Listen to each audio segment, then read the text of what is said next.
Вудо. Какво е това?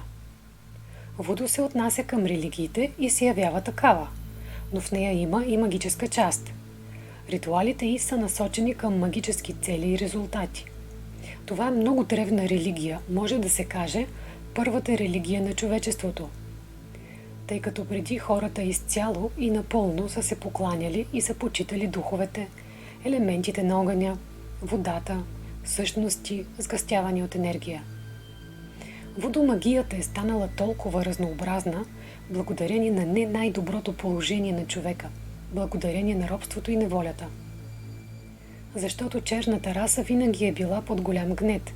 Използвали се я за принудителен труд, пленници, за свои роби от друга бяла нация, считаща себе си за по-висша от тези страдащи от несправедливостта хора. Единствената утеха за този народ винаги са били техните богове и духове, които са помагали в трудни моменти от живота, давайки надежда за възможно освобождение и всеобща справедливост. За европейците са били диващина всички видове жертвоприношения на животни, присъстващи във водорелигията, но в същото време те не са считали за ужасни продажбата на живи хора на пазарите за роби, разделянето на майките и децата, побоищата и насилието над техните роби, които те считали за тяхна собственост и понякога са ги третирали по-зле от добитък. За да попречат на хората да се увличат по водомагията, са ги заплащали с това, че тези меси, жертвоприношения и ритуали, призоваващи душа в кукла, водят до това, че канят всякакви ужасни същности, които после ядат и убиват хора. Този поглед относно тази религия се използва широко от съвременните филмови режисьори, които създават голямо разнообразие от филми, понякога достигащи до абсурдна измислица. Тоест, основната представа за вудо у хората се е насложила именно благодарение на филми, легенди, приказки и измислици на тези, които имат полза от това ние да мислим така, заработвайки пари всеки в своята област. Не всичко е така еднозначно, както ни го представят. С помощта на вудо може да се осъществяват както добри дела, така и ужасни намерения. Лечение на болести, спасяване на хора, намиране на изчезнали, подобряване на бизнеса, спасяване от врагове. Това не е целият списък от възможности, които могат да бъдат постигнати с помощта на тази религия. Основната насоченост на всяко магическо ремесло е да поддържа човешкия живот, да създава, а не да разрушава съдби. Вудо не използва много думи или дълги заклинания. Основното действие в религията е пренасяне на жертва на боговете. Именно върху това пада акцента в магическата работа. Ако искате вашите богове да ви помогнат и да разрешат проблема ви, да вземат предвид молбата ви, трябва да им пренесете жертва. Или на онзи магиосник или свещеник, към когото се обръщате с молба и той встъпва в качеството си на посредник между вас и боговете. Без значение каква е жертвата, тя може да бъде различна – животно, храна, монети или астия, но трябва да се разплатите. Човекът ще ви каже как, а ако не, тогава трябва да го направите според сърцето си, тъй като всъщност духовете на вудо са много капризни и своеобразни. Ако в руското магиосничество демоните, черните сили и бесовете вече първоначално познават магиосника, знаят къде да насочат удара си, то с духовете на вудо всичко е малко по-различно. Това е определено обращение, умение да се взаимодейства и правилно да се намират възможности за обращение към тях, иначе те могат да направят всичко наобратно. И ако човек няма право да се обръща към тях, не знае езика за въздействие с духовете, тогава той може да стане жертва на тези сили. Те могат да завладеят тялото и душата му толкова лесно, колкото лесно могат и да помогнат. Вудо не е лесно дело. Най-често се принасят в жертва зърнени храни, алкохол, сладкиши, месо в различни ритуали по различни начини, но въпреки това те имат свои собствени вкусове и предпочитания, които не се променят от зората на вековете. Освен това, те обичат благовония и тъй като са от африкански произход, те са много привързани към своята памет. Така, както ние помним детството си, така и силите помнят своята първоначална родина, тази, от която като цяло произлиза тази религия.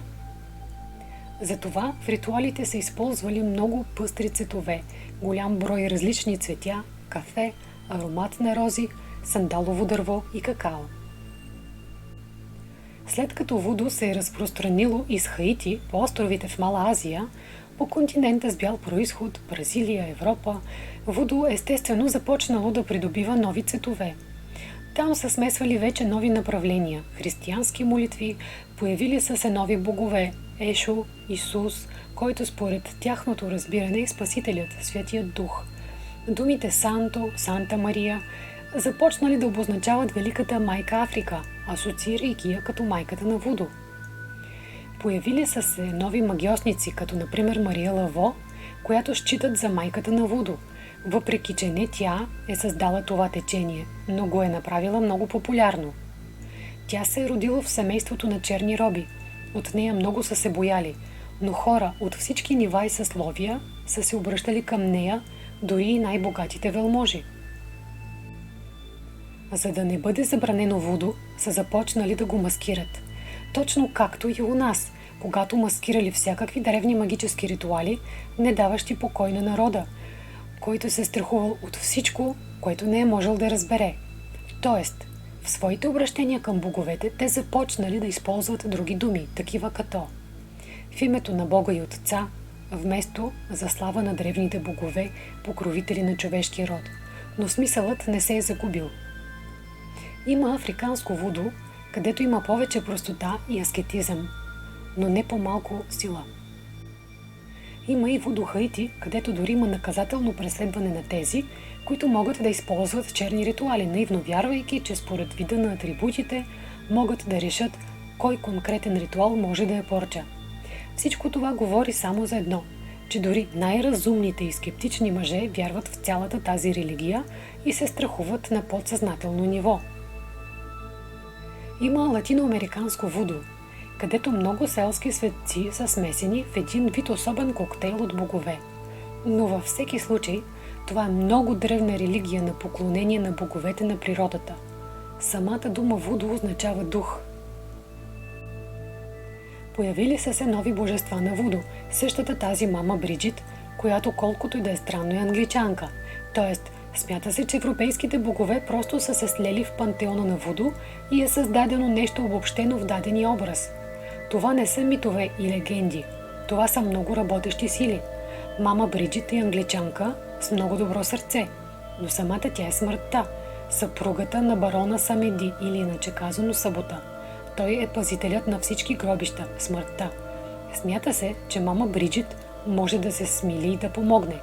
Към нея се обръщат за помощ, а тя на свой ред предава всички молби на съпруга си, който откликва и не отвежда човека на другия свят. Тя обича ром, да ругае, да танцува и се явява нещо като покровителка на изкуствата. Има и духове на кръстопътищата. Преди провеждането на какъвто и да е ритуал, свързан с вудо, е необходимо първо да се отворят кръстопътищата и да се призове тази сила, за да може работата относно ритуала да бъде успешна. Вудо – това е магиосничество, което дава резултати веднага. Много силна религия.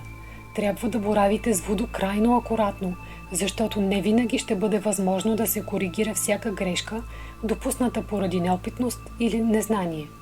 Ако в руското чернокнижие е възможно да се даде откуп, за да не се взема предвид свършената работа и да речем да се отмени поръчката, то в религията на вудо това не винаги е възможно и наказанието за това може да бъде много сурово.